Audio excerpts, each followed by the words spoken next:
Hey guys, it's Dani. Today we're gonna work with Neofinetia orchids. I promised you this video for a while now. I was still expecting some materials, but the situation is how it is. I don't expect any shipments to arrive to me in the next few months. We're gonna do the best with what we have. As you can see, I've already mounted 2 of my Neofinetias off camera just to get used to the products that I have. And I have to say, they don't look half bad. Certainly they look better than my previous attempts from previous years. So today I will take you along and show you how I go about mounting a Neofinetia in the Japanese traditional style. I'll also share with you down below in the description my past year's attempts, because you don't necessarily need something like this if you'd like to achieve a mound, a moss mound. Today though, I do want to showcase a little bit these pots and these plastic mesh baskets, let's call them like that, inverted baskets, because they do actually help with the shape.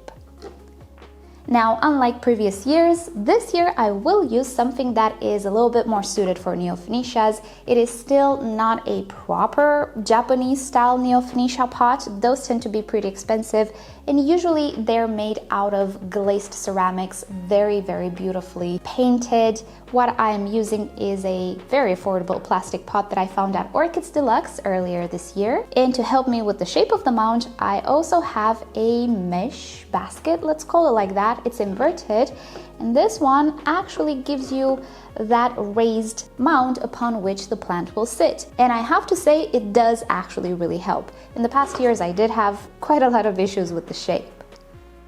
What I am missing is long-stranded sphagnum moss. I'm using typical best grow New Zealand sphagnum moss, which is absolutely perfect for planting orchids, and it is pretty high quality. But on the market there is also long strand sphagnum moss, which has much longer strands than this. I found it for sale at Class and Orchids. I placed an order in January.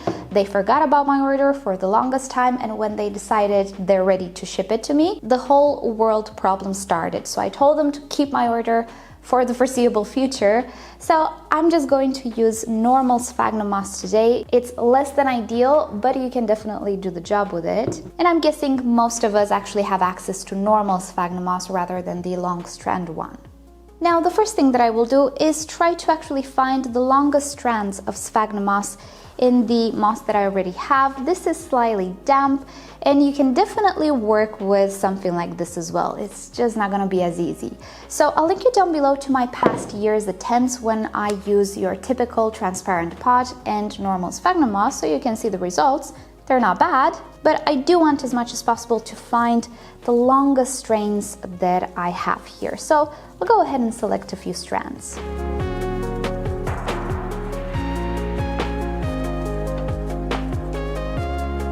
So here I have a few long strands. These will be used towards the end. I want to make sure that they're very damp, so I'm gonna spray them with water. By the way, this is a continuous mister that I got a few months ago. I think it will do great when I'm gonna spray my routine anti-spider mite solution, because it delivers quite a fine mist. I got it from Amazon, so I'll put some links down below if you're interested in something like this. So next up, I need to unpot my Neofinetia. They just started to grow roots, so it is a good time to repot them. I wish I did this earlier, but I kept waiting for that order, which never arrived. So in this pot, actually long strain sphagnum moss was used. Do you see? This is what I need, but we're gonna have to do without. But this would make our job so much easier. I will not reuse this sphagnum moss though, because it is not fresh. It also has quite a bit of algae on it, so it's not suited for reusal. And look at that, we actually have a mesh basket here, which we can reuse. Removing sphagnum moss from the root system is really easy, because it doesn't tend to stick to the roots like bark does. And I also see that I have quite a few dead roots here, which I'll go ahead and remove. Now, I've seen some videos from Japanese and also Korean growers using these mesh baskets, and what they did was place them on top of water bottles or other things that would keep them in place. And in this way you can actually place the orchid on top and put sphagnum moss a lot easier. So I have here my alcohol bottle, and also I soaked my sphagnum moss really well, and what I will do is create a sort of carpet. Well, first of all, I'll remove the straws if I find any, and then I am going to press on it just to compact it a little bit so it holds its shape. And then I will take this and place it on top of my mesh mound and press it against it. Some bits will fall, but that's okay. You can imagine if we had longer strains of sphagnum moss, it would sit a little bit better, but we're gonna have to do with what we have. It's okay.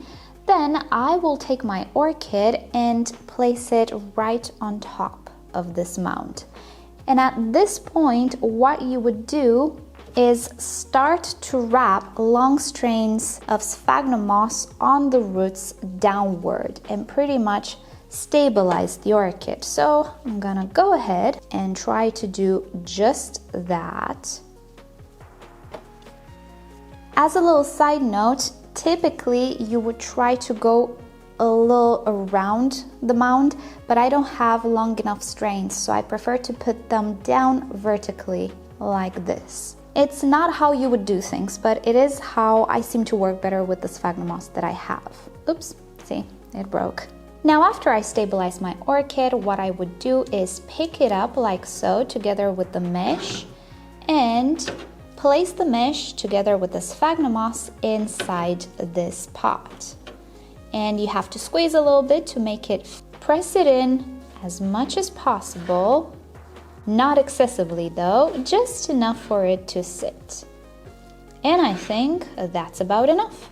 Now I know it looks pretty horrible, so I'll use my pair of tweezers and start to tuck in all of these strands of moss which seem to just stick out from the mound.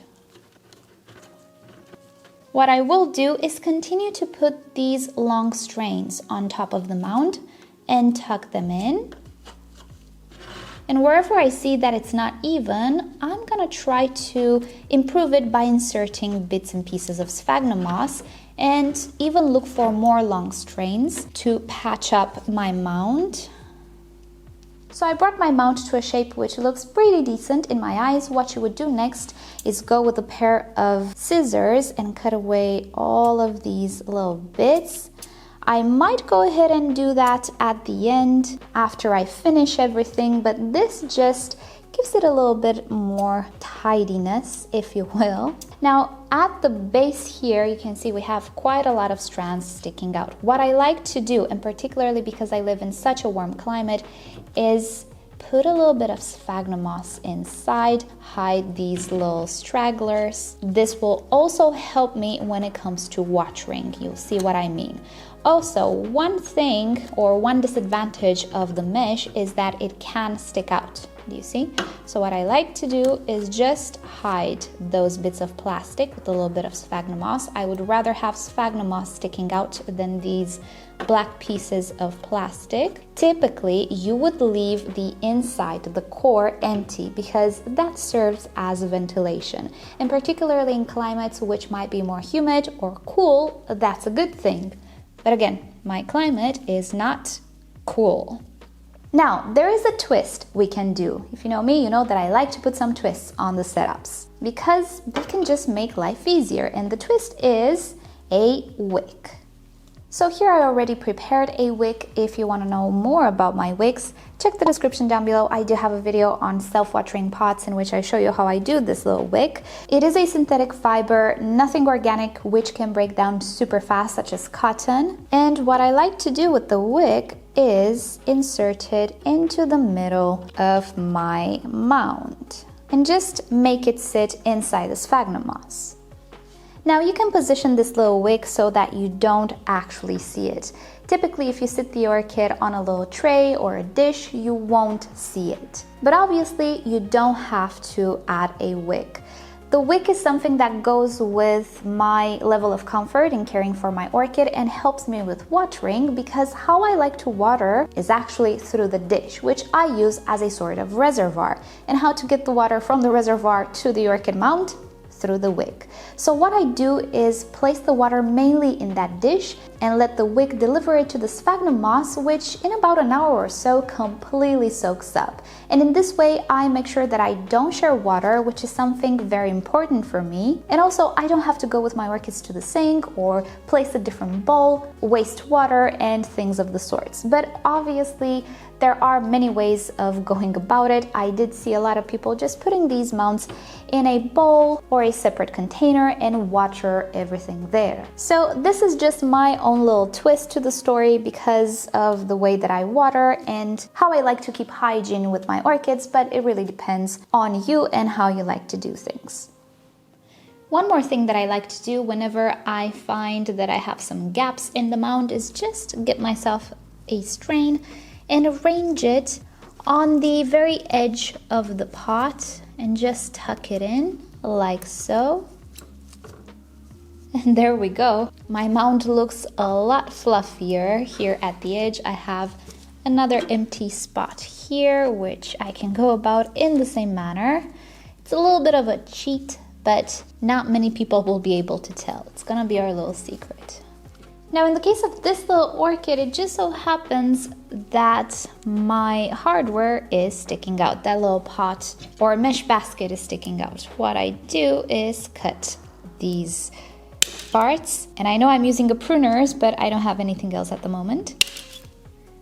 And there we have it. That mesh will be better suited for the tinier orchids from now on. You can still reuse it. And now I can easily mask those little legs. And look at that, isn't that a nice display? I always liked this style, and although I'm not very talented at it, I am trying to perfect it, but I have to say this is the best result that I had so far. These mesh baskets really do help.